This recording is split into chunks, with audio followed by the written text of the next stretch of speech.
Hello. Hello, Hel. Is correct the pronunciation, right? Hel or okay. How are you? Yeah. Um, okay. Under the circumstances, I'm pretty much okay. Excited for the new album. Yeah. Well, good. Are you living in Ukraine, right? And all the band Yeah. is on Ukraine. I have a Yeah. question from my subscribers because I'm from my YouTube channel regarding to that, but for later. First of all, I have something to say. To be honest, I didn't know you until yesterday, listening to the Ignea discography complete. And Oh, to know more the style of the band. So I like how versatile is the band because first I heard the song Nomad's Look, and at first I thought, oh, okay, another symphonic heavy metal band, but trying to do something different with tribal songs. And no, Ignea wasn't just that. I was wrong in that moment. Ignea is more than that. Reaching the end, the song changes completely with an almost black metal rhythm, maybe, with mega intense riff, and then the song ended excellent, and I love it. So I want to start this interview asking you, how do you find the balance between all this to say, okay, this song is complete or this album is complete? Because there are many things and influences that one can find in your music, right? well, I think that it's just intuition. And I don't know, when we create song, like in our band, the main composer is our keyboardist, Evgeny, and I usually write lyrics. And I don't know, together when the demos are being made, we just polish them. And yeah, sometimes I think that we find the balance between the opinions of two of us mostly, because like he writes the main part and then I can say, okay, maybe this part is too long or too short, or maybe I want to add more lyrics. So we should add like maybe one more, part with lyrics or whatever. But usually, to be honest, like when we write music, when we do it, we just turn the brain off. So it doesn't work like, okay, we're going to make some kind of a hook that people will listen to, and maybe we do analyze it in terms of how people will perceive it, but when the music is already complete. So although, in the past, we wrote some songs that, we thought that nobody would understand and maybe they won't be successful. But for example, we have a song, Alexandria, from one of our first albums, and we never counted on this song. But people really like it, and they sing along on concerts. So I think it's just art. Yeah, cool. And taking all this into account, how was the composition and recording process for this new album, Dreams of Lands Unseen? You mean only the recording at the studio or writing the album? Like, Writing the album as well.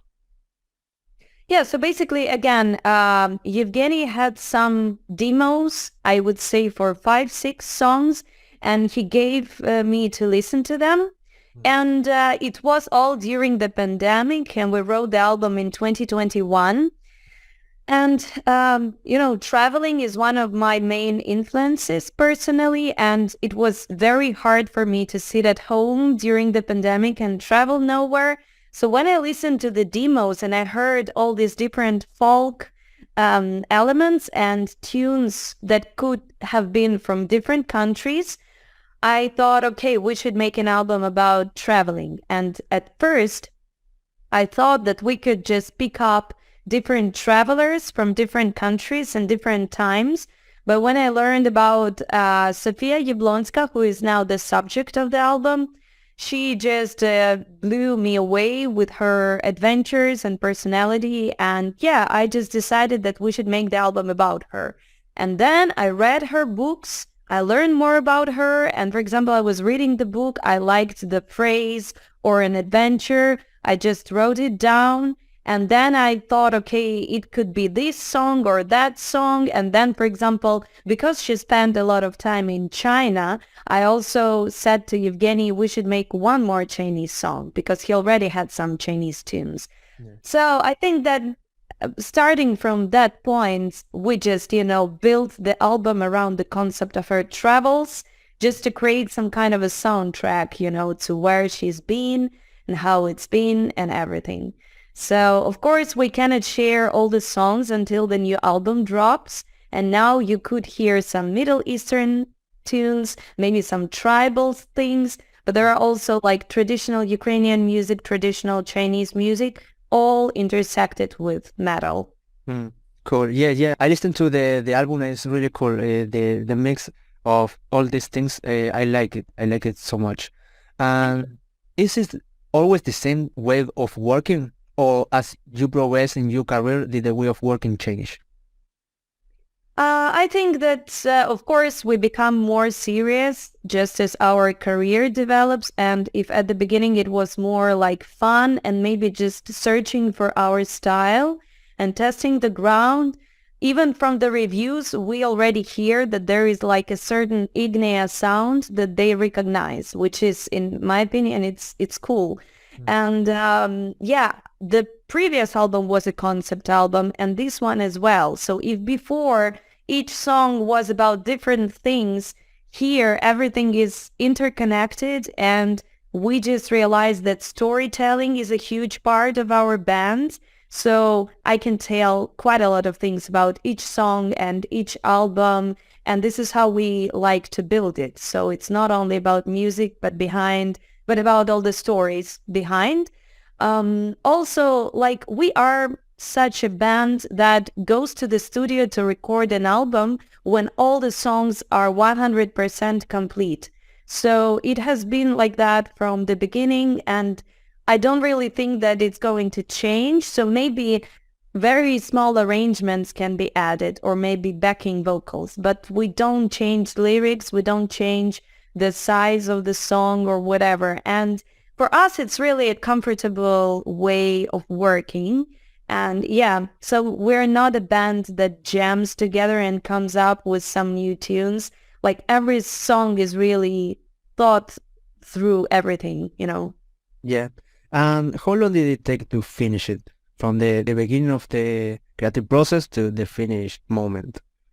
I would say that's like 1 year, because maybe, sometimes Evgeny just has old demos that have like a very short part, and then in 5 years he can just evolve it to a bigger song. So sometimes it's like this, but with this album, I would say that 2021 was the entire year for us to finish the songs, because it also took me half a year to learn more about Sofia Jablonska and to read her works, and, to write the lyrics, to complete the vocal lines. And then, like, we recorded half of the album, and then it was like intercepted by the war. So recording took longer, and like creating videos and the rest of the stuff. Yeah. Who is working while you are in this situation? I can imagine it's difficult work. Yeah. With a war in the background. Yeah, well, I don't know. On one hand, we're like terrified by the war, and it's really very hard to work under such conditions. On the other hand, at least Kiev, like the capital of Ukraine where we work, is not occupied. And that helped us, to continue with the recording. So basically, we recorded half of the album before the war started, the full-scale war. Then it was like nearly 2 months that we couldn't do anything, because it was mostly about the survival, and like it was very close. Like, we had the occupied territories very close to where we lived. So like every day wasn't about like a recording or music or whatever. Then we just realized we would like our culture, to go on, and the album to go on. And when we realized that we could, we basically continued recording the album, which was very hard because we had to travel like 3 hours to the studio through multiple checkpoints where they, checked your passport or whatever, because the war is going on in Ukraine. And and we recorded it under air raid sirens, missile attacks,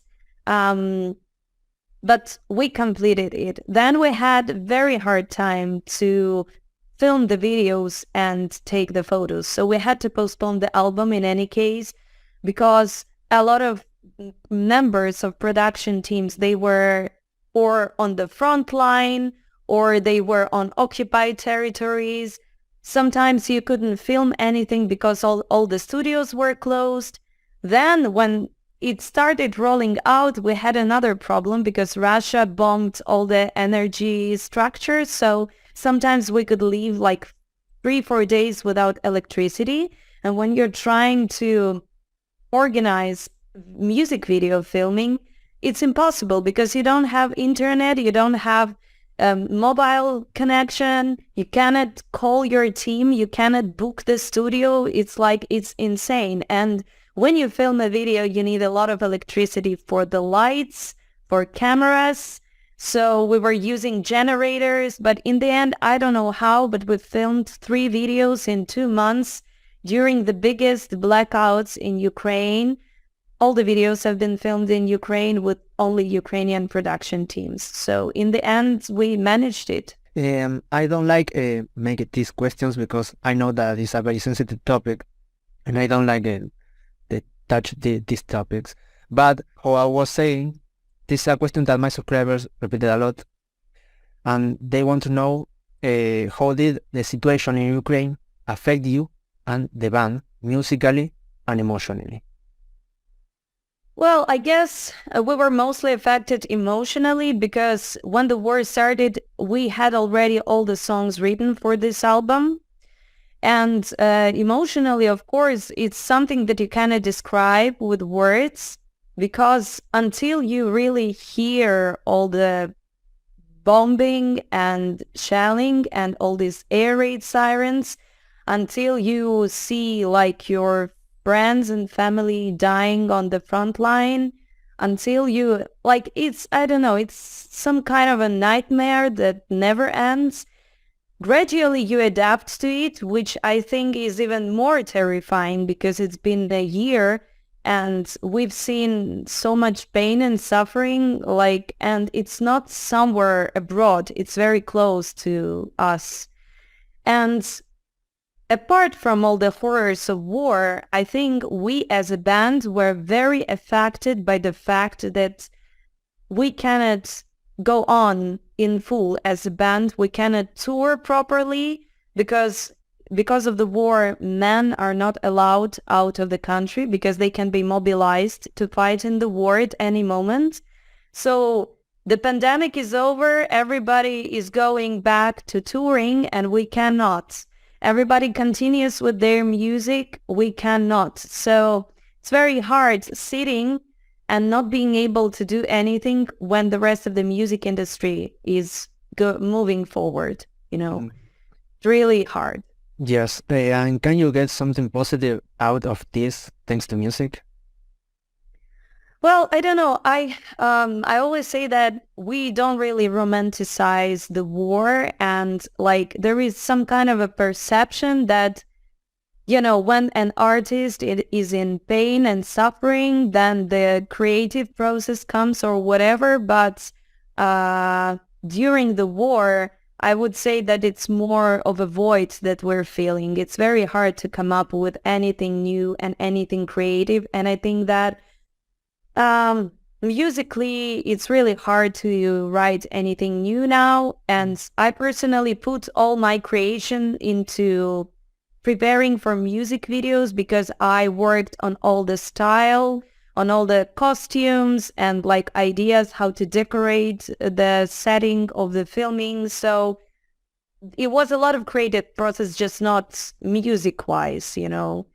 And yeah, it's music, of course, helped. Fun fact, when the war started, we couldn't listen to any kind of music, and it happened to many other people because when you're sitting in a basement, you know, and you are terrified of every sound outside, you cannot listen to any music as well. And I would say that when we could listen to music again, it was a great sign that our nervous system just started adapting to the situation. Have you talked about leaving the country to be away from this? Well, I can leave because I'm a woman, so it's not a problem for me, but I saw no reason. I mean, if I were on an occupied territory, then of course I would either leave to the free part of Ukraine if I had a chance because it's already very hard, or I would move abroad. But I mean, when the Kiev region like was deoccupied, I mean the suburbs of Kiev, I just had I felt very bad about leaving. We lived for a few shows last year, the charity shows, and then we got back, and I don't know, more than ever I want to be like in my country right now. And I really have faith in our armed forces and that we will, you know, win this war. And just by staying here, we also help the country because we contribute to the economy of the country. And the war takes a lot of money, you know? So when by just staying here and supporting the people here, the economy, just by going to the coffee shop and to buy some coffee, you support other people in this country because you give them money for their work.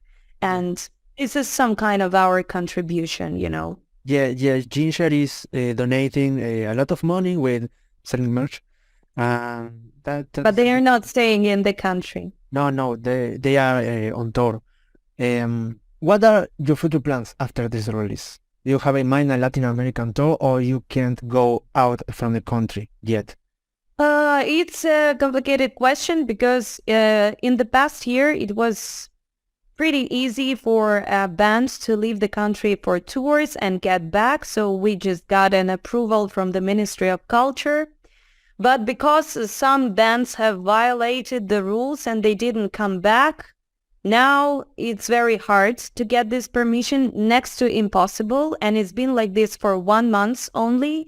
And you can see a lot of Ukrainian bands canceling their tours because they cannot leave. They're not allowed to leave. We just hope that this situation changes because it would be very, I don't know, reckless not to have any Ukrainian bands out there in the world promoting their music, Ukrainian culture, and also telling more about what's happening here.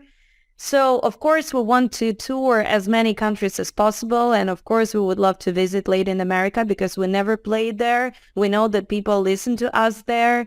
So let's just hope that the situation changes and we come, because we think that when we rehearse this album, like in our rehearsal studio, it brings us a lot of fun and we feel the power of these songs, and we think that they would sound great live on stage. So we would love that.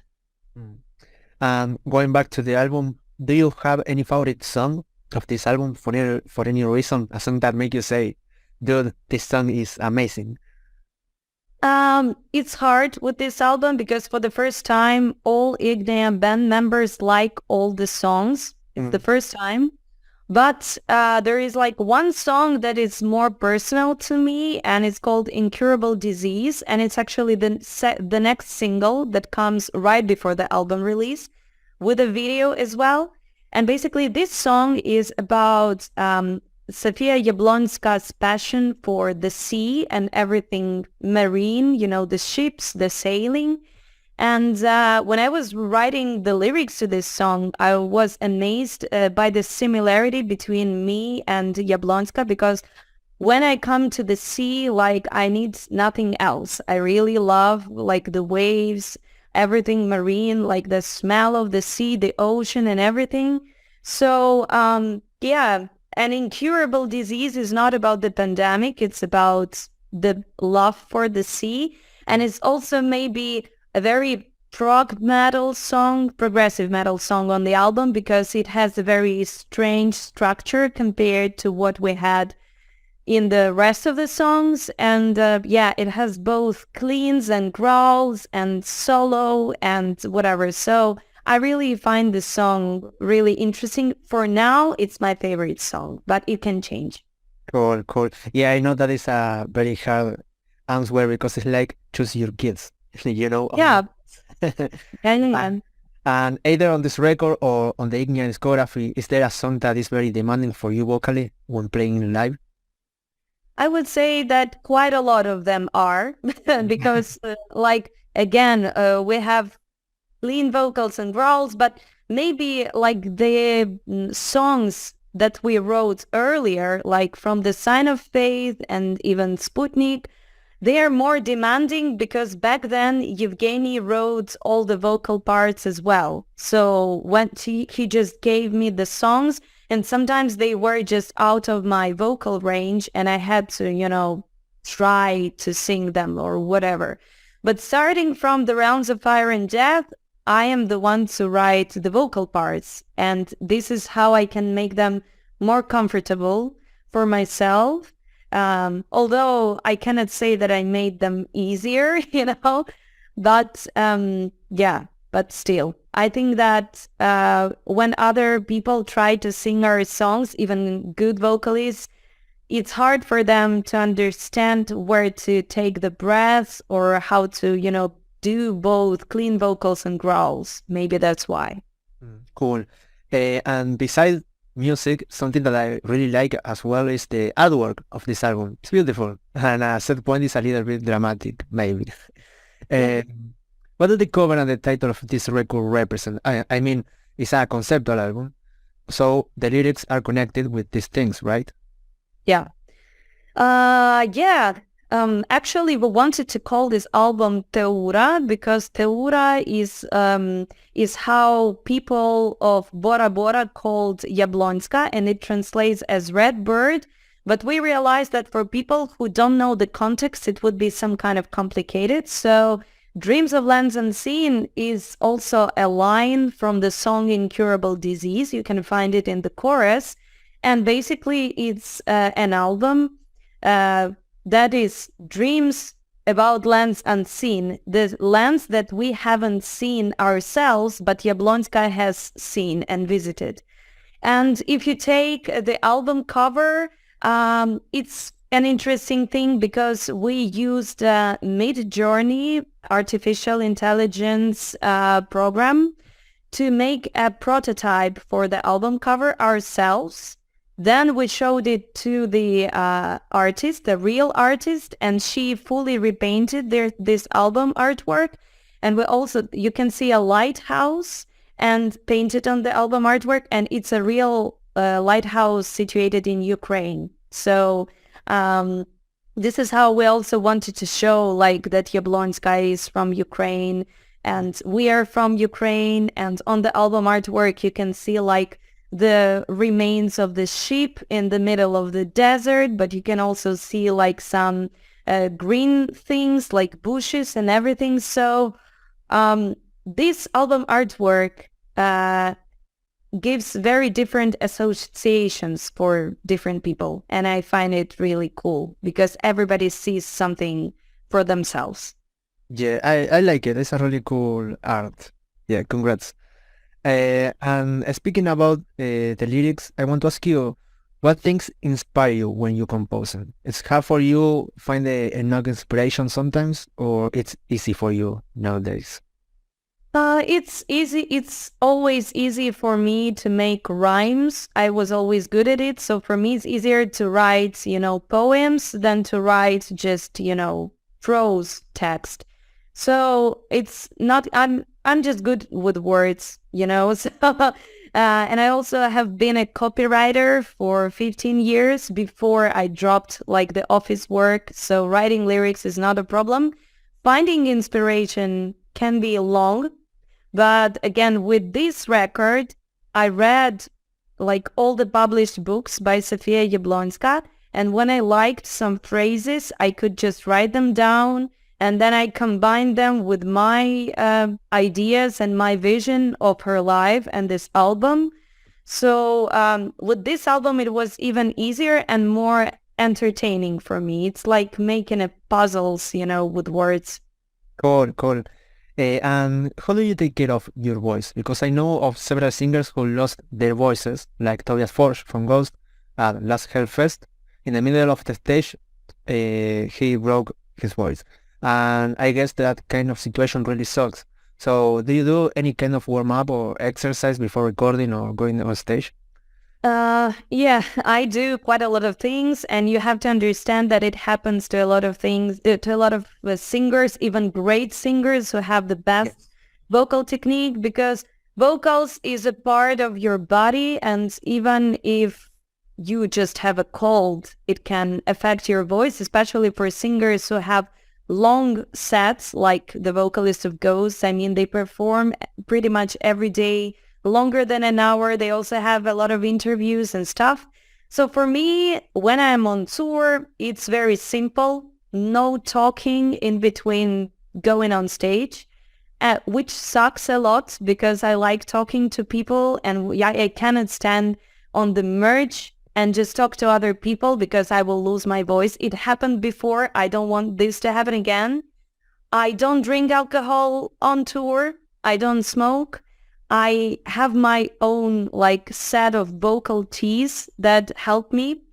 I try not to drink coffee as well. Try to drink a lot of water, and I have small warm-up things that I do before going on stage or before entering the studio. So to be honest, it's pretty boring and not fun when you're on tour. But based on my experience and when I listen to interviews of other vocalists, it's pretty much the same for everyone, so we can do nothing about it. Yeah, the voice is like a muscle, you have to be careful with that.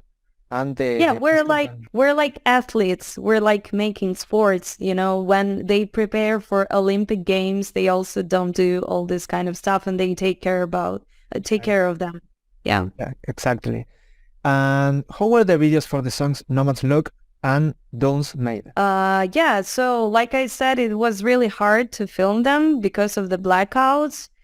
It was really insane because I don't know, you cannot book a studio, you cannot call your team or whatever, but in the end it was really fun because we have the great production teams here. And we even filmed, Nomad's Luck was filmed in Kiev, including in the botanical garden, like in a greenhouse.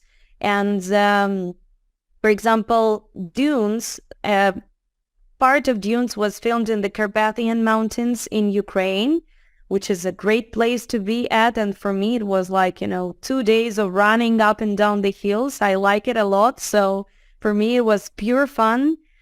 So yeah, it was very stressful, very intense, but I like how the videos came up, and I think that they are the best videos that we had so far. And not only we develop as a band, but our production teams as well. And I'm really glad how they turned out. So if you haven't checked them out, I mean your viewers, then please do so. Yeah. And how long did it take to finish it, the videos, the shoot? You see, each video we filmed, it took 2 full days of filming because, again, we've got the war and we've got a curfew. So every day at 11 p.m., you cannot go outside and everything closes down.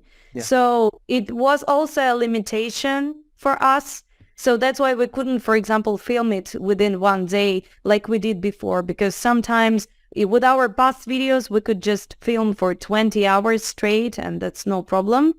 But now we had to split it into 2 days, and that also means always that the cost of the video is twice as much, because you rent not for 1 day, but for 2 days, so it's more complicated. But the post-production, the teams were very fast with that. So I mean, 1 month for the video, for each video, considering that they also have other videos to work on. Like I said, they're great.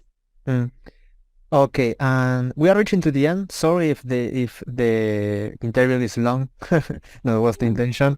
But how about the collaboration with Thomas Saukonen of Wolfhard in the song Optimist? It was great. Basically, the song was already finished, and because this song is about a conversation of Sofia Jablonska with another Chinese man, when they were smoking opium on her trips, I just wanted to have a deep male voice, with growls, just to create the atmosphere of this conversation, you know? And that's why basically I reached out to our label, Napalm Records, and asked them if they could, you know, help us to find someone. And they suggested to Almas, and I realized that his growls are perfect for this. And he was I was very pleased that he agreed to do it. So thank you, Napalm Records. Thank you to Almas. I haven't met him personally, but I hope that I will. And yeah, check out the song when the album comes out. I think that it sounds cool. Cool. And have you had any bad experience in a show or tour, or something crazy that happened and remain as an anecdote? Because people don't know much about it, but life on tour is complicated a lot of times. Yeah, it is. Well, I mean, the touring happened for us so long ago that it's already hard, you know, to recall anything. But for example, I recall that we were finishing one song like on stage, and, you know, it's the last song and everybody's like mosh pitting and circle pitting or whatever. And I'm just turning around and I see my bass player who is like falling on the ground and making strange, you know, moves or whatever.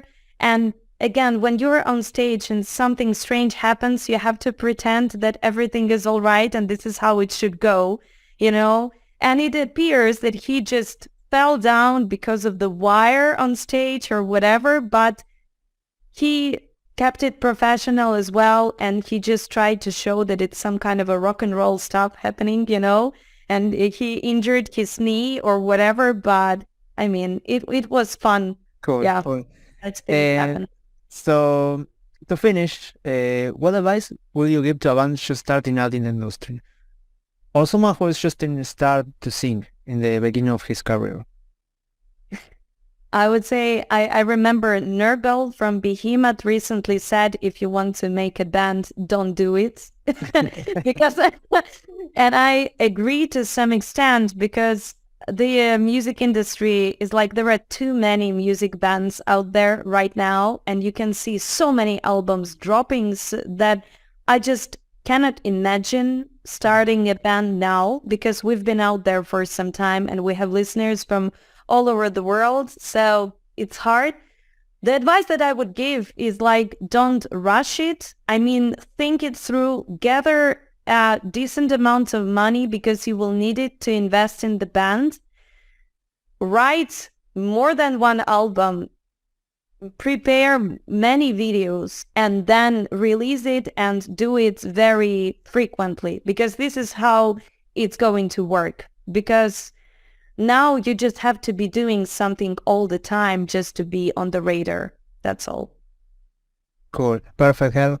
That was all for today. It was really nice to talk with you, and I want to thank you for your time. I wish you a lot of success, really. Thank you so much for having me, and a great success for you as well. Hope to see you soon here in Argentina. Goodbye. Bye.